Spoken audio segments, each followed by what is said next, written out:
Hey guys, Paragon here. Today I want to bring you a leveling build guide for the Druid, one of the most complex and fun classes in Diablo 4, I think. Leveling can be a bit of a rough process if you don't get your build just right though with the Druid. So I tried several different builds while leveling, and what I came up with I want to share with you today. It's a lightning storm based build that packs a punch with just insanely high crits, fantastic healing all the way from early game, has great crowd control, all while having you just rain down lightning from the sky, clearing out screenfuls of enemies, including elites, with just ease. This build has really powerful resource generation also, so you will never have to worry about spirit, and this build will easily take you from 1 to 50 and into World Tier 3. So in this video, I'm going to break down what you need to get from 1 to 50, some stats to watch out for, some general gameplay tips on how to manage your skill rotations to make your life a bit easier and help clear a bit faster. Okay, so let's get started with what you need. Hey guys, I just wanted to talk first about the class mechanic of the Druid Spirit Boons. This is first available at level 15. When you hit 15, you're going to get a notification on the screen that this class quest is available. It's going to take you to the northwest corner of the continent called Turadulra. Basically, as soon as you get this class quest, I highly recommend that you go do it as soon as possible to open up these boons. These are really, really powerful, especially early on, and you're going to want to utilize these as soon as possible. So starting here from Kiovashad, you're gonna want to path northwest here and probably pick up some of these waypoints on the way while you're walking, and go ahead and get over to this left side here. And there's going to be an area right here called Turadulra. When you first get here, this is a stronghold. It's not going to be unlocked. You're going to have to clear the stronghold first. Once you clear the stronghold, it's going to open up some quests in the area, and primarily what you're looking for is this class quest right here. It's going to be, you're going to have to climb down here and go down here and talk to this guy. Once you talk to him, he's going to send you on some errands, and once you finish the story, it's going to unlock these 4 spirits. Okay, and the 4 spirits here are going to give you this mechanic, basically, where whenever you kill something in the world or dungeons, the NPCs will drop spirit essence, which you will be able to collect, come back here, turn it in to unlock the abilities in your class mechanic. Okay, so what you'll do is basically, say you collect 50 essence, you come back into here, you could put 50 points into your stag, which will give you 25 for this one, 50 for this one. It'll allow you to pick up like Gift of the Stag early if you wanted to. If you want to get the last one, you have to put 100 points into it. All right, so what I recommend is basically, if it was me, what I did was I took my first 50 points, and I went down here into the wolf, and I went ahead and picked up Energize. This is a lucky hit mechanic where when you deal damage, you have a 15% chance to restore 10 spirit. This goes off quite a bit, and you just get a lot of spirit back. There's times where I'm holding down Chain Lightning and my spirit's actually going up, which is fantastic. So this really helped early on. I didn't have any issues with spirit. As we progress through the passive tree, we're going to open up some passive points and some abilities. It's going to help even more with spirit generation, but early on, this is a really great tool to have at level 15, just to go ahead and help deal with the issue of spirit generation, which is really not that big of a deal, but it really does help a lot. And then second, I would go ahead and open up the eagle. The eagle here, I would get the increased critical strike chance 5%. Third, I would go to the stag, and I would try to get this one, the Gift of the Stag, which is an extra 10 spirit. Later on, once you have your passive tree a little deeper and you have some passive points and some mechanics that's allowing you to generate more spirit, I would take this one, which is 10% reduced damage from elites. It's really good, but not needed early game. Later on, it's great to pick up. And then last, you're gonna have to unlock Snake. Snake is a little different than these other 3 because you have to actually put all 100 points into Snake to unlock it. Once you have 100 points into Snake, you can pick any of these 4 abilities that you want. We're going to go with this one, which is electricity, basically. So whenever it's a lucky hit mechanic, it deals lightning damage. Basically, it does 20% of your weapon damage, including modifiers. It'll do more, like if you're vulnerable or whatever crit, it can actually do 20% damage to everything in the area. So when you hit with any of your lightning skills, it's going to have a chance to proc, and when this procs, it's going to do a pretty good chunk of damage to everything in the area, which is going to help you clear out these packs like really easier. So the only other thing I would say is, if you notice here, I have 1 of 1 boon active on every one of these except for this one. The reason I have 2 here is there's a mechanic that allows you to specialize into a spirit once you've fully unlocked all 4 spirits. So once you put 100 spirit into each one of these 4 spirits, you'll have them fully unlocked. You'll be done with your class mechanic, and you will no longer be able to collect spirit essence because you're done with it. Then you can do what's called a spirit bonding. And see here, you can see where it says current bond to eagle. I've spirit bonded to the eagle, and I've picked up Scythe Talons. You're going to want to pick up Avian Wrath for the extra critical strike damage. This build has a ton of critical strike chance. We're going to be utilizing Poison Creeper, 20% flat crit chance on that to really juice up these crit damage. So we're going to have a really, really high crit chance. And this is going to help just to help get that extra crit damage going to really help clear stuff out. And it's going to make the build just feel really, really smooth all leveling. So this is how I would do it. Try to get these done as soon as possible. And yeah, let's go into the passive tree. All right, guys. So we're going to go to the passive tree real quick. I'm going to try to keep this as quick and simple as I can. I will leave a link to the passive tree in the description, as well as some aspects of stuff to look out for. But so at level 1, we're going to take Storm Strike, which is one of the better Druid basic abilities. This is our spirit generator, generates 14 spirit, hits multiple enemies. It's really good. Level 2, we're going to take Enhanced Storm Strike. This is going to open up our core skills, which is what we're looking for. Our bread and butter Lightning Storm. We're going to get this right away. This is going to basically allow you to channel lightning, and it's going to strike enemies. The longer you hold the button down, the larger the strikes become, or the storm becomes. So it strikes up to 5 times at once. Next level, we're going to take Enhanced Lightning Storm. The size of your lightning storm is preserved for 4 seconds after channeling. What that means is while you channel this to the maximum size, so you pull a pack together, you blow them up, you channel it, it goes from like 1 strike to 5 strikes. It's starting to hit everything on the screen. You don't want to lose that. So what you do is, you pop your Storm Strike, you hit your cooldowns, you move in between, and while you're moving, you kind of stutter step and you cast this in between moving. And what you will find is that you'll be able to, there'll be a little green bar above Lightning Storm, and it's a cooldown for the Enhanced Lightning Storm, and it shows you the 4-second cooldown. And if the bar reaches 0, it resets your stacks. But if you cast it again before it gets down to 0, you'll be able to keep those storm at maximum stacks. Now, there's going to be times in some dungeons where you're not going to be able to do that, but in general, you want to try to keep that Lightning Storm to as maximum strikes as possible, because it just feels good. It hits a lot more enemies at once, and if you stutter step and get good at it, you'll actually become very efficient at basically being able to move through dungeons, keeping your spirit up all the time, and hitting everything with these large strikes at once. Okay, so next level, we're going to go ahead and just pick up Primal Lightning Storm. This is really good because it gives us a chance to immobilize enemies for 3 seconds. It's not a lucky hit mechanic, so it's just a flat 8% chance. This goes off quite a bit. Immobilize is good for survivability, but it also is great for synergy with a lot of our passes we're going to take later. Okay, so we'll talk about that later. But once we get that, we're going to go back up and grab Fierce Storm Strike, which gives us a source of vulnerable. We don't have a lot of sources of vulnerable early in the game, so this is one of the best ways to put vulnerable on enemies. Vulnerable is one of the few ways in the game to put damage multipliers up. There's a lot of additive sources of damage, but this is an actual multiplier. It's kind of like in its own bucket, so it actually is really good to have. So we'll grab that. This is going to unlock our, our defensive skills, and we're going to go straight and get Blood Howl, Enhanced Blood Howl, and Innate Blood Howl. And so this is something we're going to use on cooldown. I put this right beside Storm Strike, and I just spam them together. And when it's off cooldown, I'm pretty much hitting it every time, unless I'm at 100, spirit or max spirit. I'm going to pretty much use this on cooldown. What this does is when you use it, it gives you 20% of your life. It also has, every time you kill an enemy, it reduces the cooldown by 1 second. So, you pull a large group of enemies, you blow them up with Lightning Storm. This is going to, if this has a 5-second cooldown, you pull a group of enemies, you kill them, and this is going to be back up in just a couple seconds.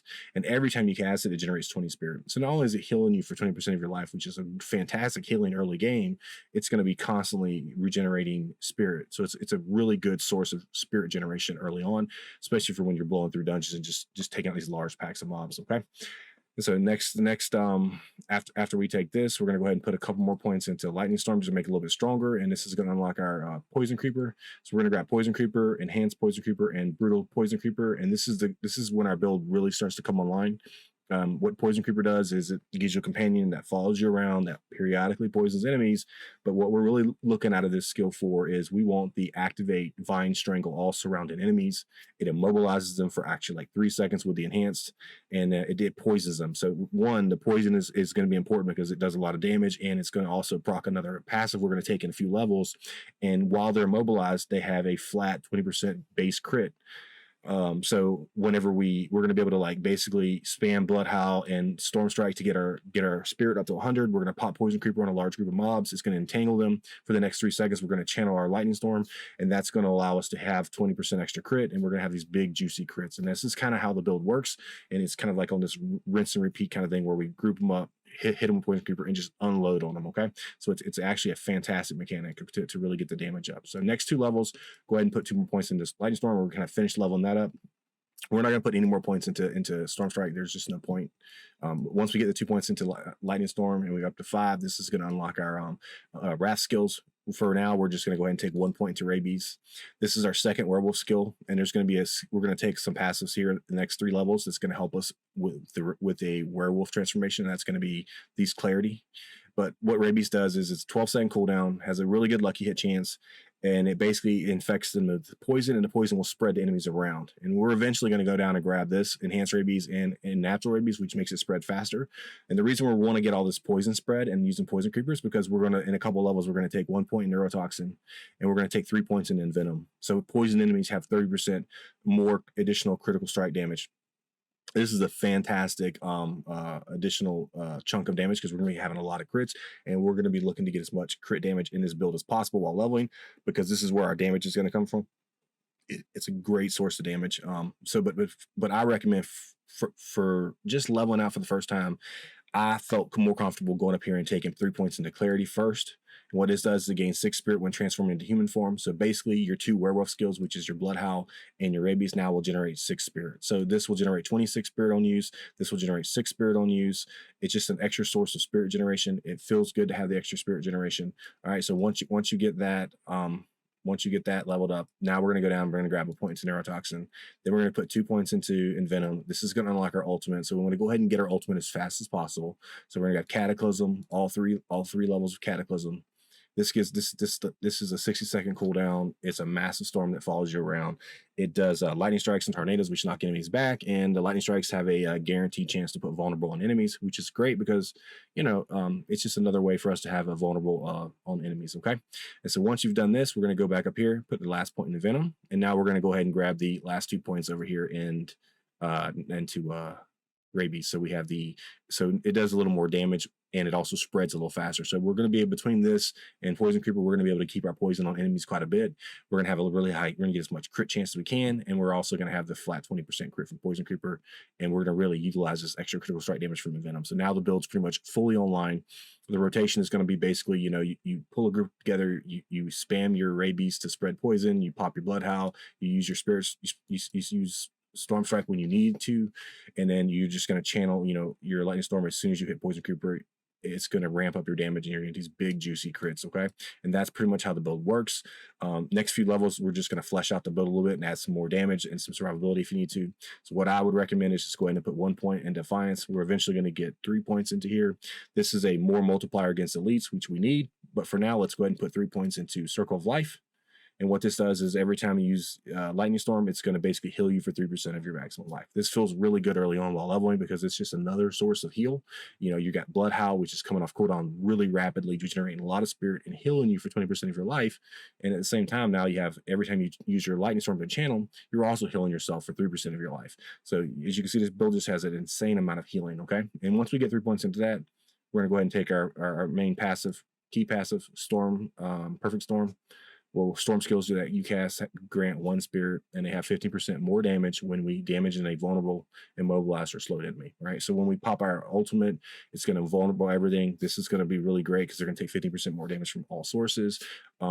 It's also going to be anytime we root them, because there's a lot of our our lightning storm can immobilize. There's a lot of immobilization effects in this build with Poison Creeper. And so this is where it starts to really kind of work together and helps generate a little extra spirit. Okay. And so once you get this, the build is fully online. The rest of the points is kind of like, I would recommend go ahead and just next 2 is put 2 points in Defiance, because this is just more damage, and it's because all of our damage is nature magic. And so this is just 12% more damage to elites, which we need. And then once you get this online, what I recommend is probably either if you feel like you're having some issues with survivability, You can come down here and grab like defensive posture, which increases your amount of fortify, and then this allows you to go into like maybe thick hide, which will give you, whenever you're stunned, immobilized, knockback, you'll get 20% of your life as fortify. Or you can either grab one of these and one of these, or maybe even you can, however you want to do it, or get all 6 of them. I didn't really take this at all because I didn't have any problem with survivability, but fortify is a fantastic way to add in some survivability, because while you're fortified, you can grab some stats on your chest, your amulet, and your legs, which is damage reduction while fortified. You can also put sapphire gems into your armor, which gives you like damage reduction while fortified, and that is a like additive source of damage reduction, which is extremely strong, especially while leveling. I generally recommend using topaz jewels in your armor while leveling because it gives you damage reduction while CC'd, and anytime you get slowed or stunned or immobilized or anything, that really reduces your damage taken, and it's quite high, and we don't have a way to become unstoppable in this build, and so that really helps. So I usually recommend topaz jewels over that, but if you want to go this route and got fortify, you can. I didn't. What I did was I actually went up here and I went ahead and grabbed 1 point elemental exposure, and then I grabbed 1 point to charged atmosphere. Then I put 3 points into bad omen. This gives you basically an extra lucky hit mechanic, which you're going to have this is going to go off a lot. And it's basically whenever you deal damage to a vulnerable enemy, or if it's immobilized or stunned, the enemy, that lightning bolt hits for 55% damage, right? So it's vulnerable, immobilized, or stunned, which we're going to do a lot. So as we're attacking, this is just going to give us free damage. And then you can, if you want to, from here, I would put 3 points into Nature's Reach, which is going to give you 9% increased damage to distant enemies. This is going to be effective a lot of the time. It's double this bonus if they're slowed, stunned, immobilized, or knocked back, which is going to be a lot. So a lot of time you're going to be doing 18% more damage. And then if you want to at this point, it's pretty much up to you. You just come down here and basically flesh out all these skills and put some points into here. And then if you want to, from here, it doesn't really matter. Your build's pretty much fully online. You can kind of put the points where you think you need them. If you need more damage, you come up here and you grab this right here, which is Nature Magic. You just deal 6% increased damage. It is an X on there, so that's more damage. That's just, or you can come down here and grab some of these defensive bonuses. If you feel like you're having spirit issues, you could come up here and grab some spirit generation like this right here, basic skills, generate more spirit. I never took this because I never had any spirit issues all the way up. I made this character, I leveled it all the way to World Tier 3 in the same day. By the time I hit by the time I hit 45, I was already preparing to transition into my a pulverized hybrid build where I wanted to go pulverize for clearing, and I wanted to go trample slide with landslide for single target. And so I had already planned ahead, and so this build was just going to get me to 1 to 50, and it did that really quickly in just a couple hours, and I was able to go 1 to 50, and then as soon as I hit 50, I transitioned over to World Tier 3 and pulverize, and I'll be posting that build in a couple days. But this has been one of the easiest level experiences I've ever had with a build. This took me straight through to end game. It was smooth. I had no problems at all, and I just blew up everything. It was extremely fun, and it was really nice because you just never have any spirit issues, which feels really good, right? To be able to just move through dungeons, never run out of spirit, and just feel really, really strong, all the while you're quite tanky, and you're keeping everything rooted, CC'd, and you're just doing these massive crits, just absolutely melting enemies on the screen. If you wanted to, you could really just push this build all the way into World Tier 3 or World Tier 4. I think it's perfectly viable. You just would basically change a few aspects around. So this is everything on the passive tree. I'm done with this. I want to talk real quick about just some rotations and some key things you should look out for on gear, and the final comments about just some tips basically of things I would look for as far as stats on gear while you're leveling, and the aspects that I would look for. Okay, so let's cover that next. Okay, guys, so I just wanted to give a few more tips on leveling, getting some aspects and what stats to look for while leveling. Now, keep in mind, none of these are mandatory, but they do help a lot, and all these aspects are available through dungeons, so that means that you can unlock them through the Codex of Power by completing the dungeons. The first thing I would say is while leveling early levels, just focus on getting weapons with higher DPS stats. Don't worry about stats on gear at this level. It will not matter that much, and you will be replacing them fairly frequently. Now, when possible, I'll try to get crit chance, crit damage, and attack speed and vulnerable on gear. If you can find some decent amulet or rings early on with some of these stats, I would recommend throwing some aspects on them, and this will take you all the way to World Tier 3. I think I used a level 10 amulet with something like 2% crit chance, 10% crit damage, and 8% vulnerable on it, all the way from level 10 to level 45 before I replaced it. I basically just tossed an aspect on it that I needed for the build and used it all the way to level 45. This can really help save you a ton of Veld crystals when it comes to crafting cost, okay? So when possible, prioritize crit damage and and crit chance on gear. Attack speed will also feel good since we have almost no problems with spirit. For defensive stats, try to take reduced damage from close enemies on chest and legs if possible, and think about possibly picking up some life and dodge on them as well. Look for cooldown reduction on helm and amulet, and prioritize movement speed on both amulet and boots. Movement speed just feels better when you're leveling, and typically I like to get movement speed on amulet and boots as much as possible. Also like to get cooldown reduction on my both helmet and amulet, like I said, because that helps with a lot of your cooldowns on your skills. For weapons, I'd like using one-handed and a focus myself. This allowed me a little more freedom moving in between packs, since this was more of a quality of life for me. It allowed me to cast faster and generate spirit a little bit quicker. But if you find a great two-handed weapon and it feels good, go ahead and take that and use that. It's really a personal preference to you. For aspects, I would recommend grabbing Aspect of the Protector, which can be unlocked from completing the Lost Archives and the Fractured Peaks. This is a fantastic aspect that will give you a barrier when attacking elites, and I would try to only put this on armor piece that you think, if you think it'll last at least 10 to 20 levels probably, then maybe toss it on there. For rings, I would try to get Aspect of the Expectant, which causes basic skills to increase our core skill damage. This synergizes well with Storm Strike and Lightning Storm. This can be unlocked by completing the Underroot in Dungeon in Scots Glen. For the second ring, I would recommend Night Howler's Aspect, which gives us a flat 5% chance to crit after using Bloodhowl. This can be unlocked by completing the Forbidden City and the Fractured Peaks. For Amulet, I would aim for Inner Calm if possible. This will deal 5% more damage for each second you stand still, up to a maximum of 30%. However, on the Amulet slot, I believe it's 7.5%, and on a weapon, it goes up to 10% per second that you stand still. I would not put this on weapons while leveling, just personally, because I feel like you're going to be replacing weapons so often that it would just be very costly to constantly replace the aspect on it. This is a good ability. It does take a few seconds for it to kick in, but you're going to be using a lot of it. Synergizes well because we root stuff and we stand still a lot, and so it's just extra more multipliers. Okay, so I recommend that on the amulet rings and amulet and rings, and if you can find some decent ones early, like I said, toss aspects on them. They'll last you all the way to end game. I will talk about one last aspect here, and that is the aspect of the Umbral. It can be farmed completing Champion's Demise, and this aspect synergizes extremely well with our build. Basically, it restores between 1 and 4 spirit every time we crowd control an enemy. If you get it from the Champion's Demise dungeon, it's always going to roll the lowest roll, which is only going to be 1 spirit. So it's probably not worth doing, but if you find it, it can be quite good. Now, remember, we have a lot of ways to crowd control and immobilize enemies, but one of the main uses of this is Poison Creeper. Since it roots a large group of enemies, providing resources for each enemy rooted, and then because of the passive neurotoxin, each enemy that is poisoned is also considered slowed, which is another form of crowd control. So this will generate spirit a second time. If you're lucky enough to get one of these with decent rolls, I'd consider tossing this on a ring, and maybe one of the other on the rings, toss it on the gloves. I was lucky enough to grab a Umbral aspect with 4 spirit on it, and but it was not until towards the end of the leveling process. But basically I pulled basically if I pull like a group of enemies of 8, I would get 32 spirit back just for using Poison Creeper because it immobilized them, and then I'd get another 32 spirit back as soon as they got poisoned.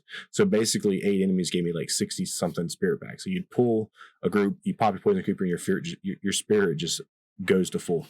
So it's a really nice aspect. It synergizes really well with a lot of our abilities. We have a lot of ways to mobilize and CC stuff, and every time we do it, just generates extra spirit.